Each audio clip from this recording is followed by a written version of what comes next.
It's that time once again. Crown Zenith is literally coming out next week, Friday.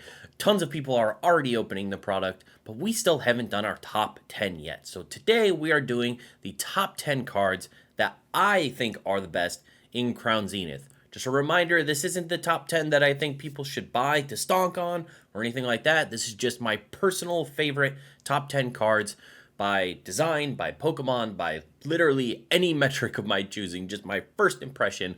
Which cards do I like the most? Make sure to let me know in the comments below which card you're most excited to pull. Let's jump in to number 10. The number 10 card we have is this Ditto card. At first, when I saw this in Japanese, obviously I can't read Japanese, but I assumed that this was going to be a Numel card, and Ditto was just kind of like the hidden little Pokemon in the card, kind of give a little nod to Ditto. But this is a Ditto card. It's not a Numel card, it's a Ditto card. And I don't feel like we've seen a Ditto card like this since the Delta Species Ditto. There was, at some point, they did these starters.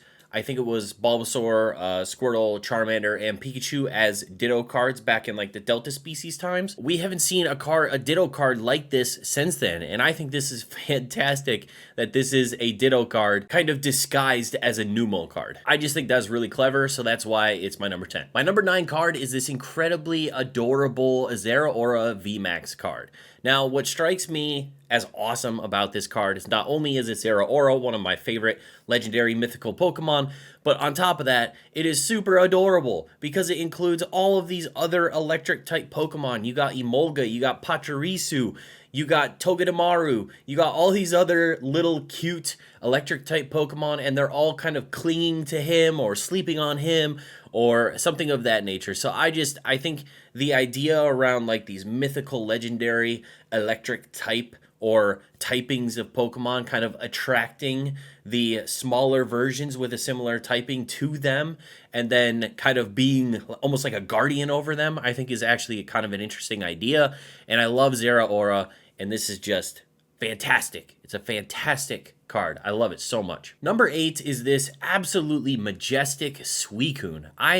Suicune is my favorite of the 3 dogs. It's one of the coolest looking alternate RVs in this set. I'm so glad that the dogs got their alternate arts and that they didn't bastardize the dogs by making, stupid versions of them for this particular game. I mean, they could do it in the upcoming games, but I like that we have the original dog forms here in alternate art version, and it's just so majestic. You see them basically out in like Antarctica with the falling stars and exactly where you would assume Suicune would kind of lay its claim or put down a den in this sort of environment. And it's just beautiful. I just love it so much. All 3 dog cards are pretty good, but I feel like one of them got the short end of the stick. We do have another dog coming up though, so let's jump in to Raikou.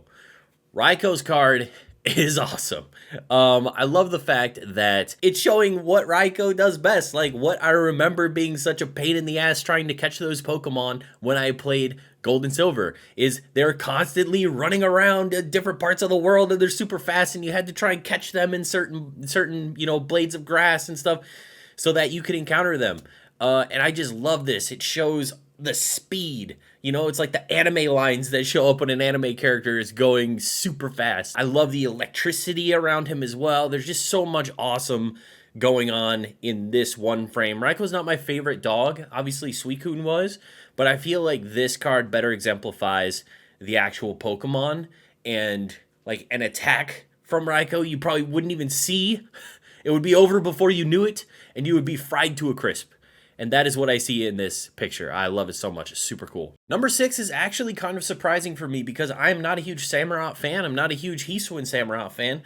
But I just really like the design of this particular card. Now, there's a very evil aura surrounding Samurott in this picture. It almost reminds me a lot of the alternate art Moltres artwork, where it's kind of like that Crayola kind of drawn sort of artwork, but then the surrounding is so evil looking, and the way that it's portrayed is very much like exuding some sort of evil aura or evil presence, and I feel like Samurott here is doing that. And then you have kind of this scared looking little Pokemon in front of him and the moon kind of shining down on It almost looks like there's some sort of demonic ritual happening. Like Samurai is about to offer up that little Pokemon to Arceus as like a blood sacrifice. I don't know. There's something about it that's super ominous, super menacing, and I really like that about it. Next up, I had to include my boy Mewtwo. Now, I really like the Charizard version of this card, and I really like the Mewtwo version of this card. I like the idea of multiple cards telling a different side of a story or a different side of a battle. We're starting to see that with Scarlet and Violet, kind of those story art cards that are coming out, where either the evolution line is a story like with the trainer, or there's multiple cards that are showing, you know, one scene. I really like that they've done this. They kind of did it with the alternate art with the Venusaur and then the promo from the XY era of the Venusaur, and now they're kind of doing it again here, where they have the Mewtwo perspective and the Charizard perspective. I always love the inclusion of multiple different Pokemon. You obviously have a terrified little Diglett in the bottom right-hand corner, and then you have the Tangela evolution up there flying around, getting tossed around by the absolute crazy battle that's happening between two of the strongest Pokemon. Just absolutely awesome. I love it. You know, Mewtwo's charging up his Kamehameha, ready to chuck at Charizard, and I just think it's fantastic. I really like this a lot. I like the dynamic nature of it too. So your eye kind of starts at the ball that Mewtwo's forming. You see that it's Mewtwo, and then you see what he's fighting, which happens to be Charizard. And I love the fact that there's two different perspectives on two different cards. Just a fantastic idea, fantastic execution. Love it so much. All right, we've cracked into the top 5. That means the next card is number 4. Number 4. This is crazy. I had a really hard time picking out 10 cards, and the fact that this card is number 4 is insane to me. Like, the top 5 is just insane. And to even do a top 10, like I said, it took me so long to actually sift through all of these fantastic artworks that are in this set. I'm so excited to open it. I'm actually going to be opening 100 packs of this set, hopefully next weekend if I can get my product by then. We're doing a case of the ETB, so very excited to do that. But this is number 4, the Giratina alternate art gold card. This was something for a while. People have been talking about how, you know, alternate arts are peak Pokemon artwork and stuff, and I've just been kind of sitting back like, when are they going to do an alternate art shiny card? When are they going to do an alternate art gold card? And then here we are. We have alternate art gold cards now. Now we just have to wait for them to do alternate art shiny cards, because you know those are coming. But yeah, this is just so cool. And the fact that all 4 of these cards kind of match up together, this and the Arceus and the Palkia and the Dialga all kind of match up and have a similar artwork that kind of flow almost as a painting, is just super awesome. I think Giratina is a fantastic legendary Pokemon. I think it's super awesome. I really like this artwork. We've come a long way from kind of the Sugimori, like, here's the Pokemon, and then here's the standard backdrop, you know, copy and paste picture that I found off of, you know, Google Images, to now we have literally this, which is like literally a painting on a card. If you took the text away, if you took the logos away, if you just put that and you hung it up, like, I don't know, on the wall, you wouldn't have to know that it's Pokemon. Most people would look at it and it doesn't scream Pokemon, which I find to just be fascinating at this point that we've come this far. These cards are just outstanding. And that is why number 3 is Arceus. Now, this one beat out the Giratina because I feel like this one is more like top of the mountain, the aura of light surrounding the god of all Pokemon, the power that Arceus is exuding in this artwork. Think about as a kid going through the games and finding Mewtwo in the mountain and catching him, and this being what you see to go catch Arceus or to go catch Mewtwo. Like, this is the experience you have. You have a Pokemon that is so powerful that he is literally God. And I feel like they did so well capturing that in an artwork. I think that this is easily the best of the 4 gold cards, and it's just absolutely amazing. Now, I've seen people actually flip this card and put it underneath the Arceus, and it actually looks like Giratina is crawling up from hell to try and get Arceus in heaven. It's crazy. It's actually so sick how they match together like that. It's just wild, man. We are at a different level in Pokemon right now. It's crazy. All right, number 2. You guys are probably thinking, oh my god, the gold cards were 3 and 4, and he said that these two were the best. What could possibly be next?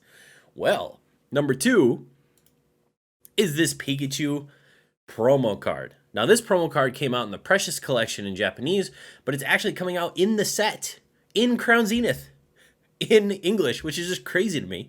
And it's definitely going to be one of the chases of the set. In my opinion, it's just a great, like, culmination of everything Sword and Shield. You have the legendaries from Sword and Shield. You have some Hisuian Pokemon. You have the just absolute outstanding artwork from Irby. It's just fantastic. I really love the pastels. I love that it's so colorful. The texture is insane. I've seen the texture both on Japanese and English. It's actually incredible. I'm really excited. I hope that I pull this. And actually, to be honest, this is going to have a yellow border, but I feel like the yellow border actually works in this because it plays off Pikachu really well. It like surrounds Pikachu in kind of a gold, kind of hue. And I think that it actually does a pretty good job doing that. So I just really like these particular promo cards. They've been doing them for a while, but typically they don't just come out in the set. If they do come out at all, they come out in like collection boxes and stuff. So it's really interesting that this is going to be a chase in Crown Zenith. And I really hope that we get to pull one because this card is beautiful. Last but not least, what could be number 1? The Pikachu promo is 2? Both the gold cards are 3 and 4? Well, this might surprise you. I did this one because I literally am just so struck by the artwork, and I feel like it's the best Hisuian form of Pokemon, in my opinion. We have the Zoroark vstar alternate art. I think that this card is gorgeous. This card is insane. The background and the surrounding kind of swirls and stuff, how it absolutely perfectly matches the actual Pokemon and the changes that they made to its Hisuian form. It's just so good. The color palette, it's a little one note to some degree, but then you get the little pops of the pinkish orange that come off of Zoroark, and then you start to kind of focus in on him, and everything just works so well. The flow of the card is just so good, and it's absolutely, in my opinion, the best Hisuian form of any Pokemon that they created a Hisuian form of.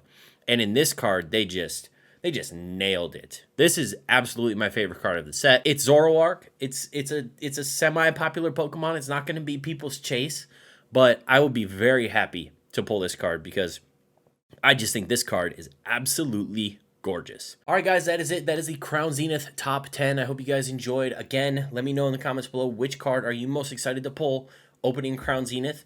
And once more, we are going to be opening an entire case live on stream. Once I get that product in, it will probably be hopefully the weekend of release, if not shortly after, Monday or Tuesday. Once I get that case of ETBs in, we will be cracking them open and seeing what we get out of 100 packs. So make sure to like and subscribe, and when you see that thumbnail go up, you can click the notify me button, and once I go live, you should get notified of the live stream starting, and then we will be opening those packs.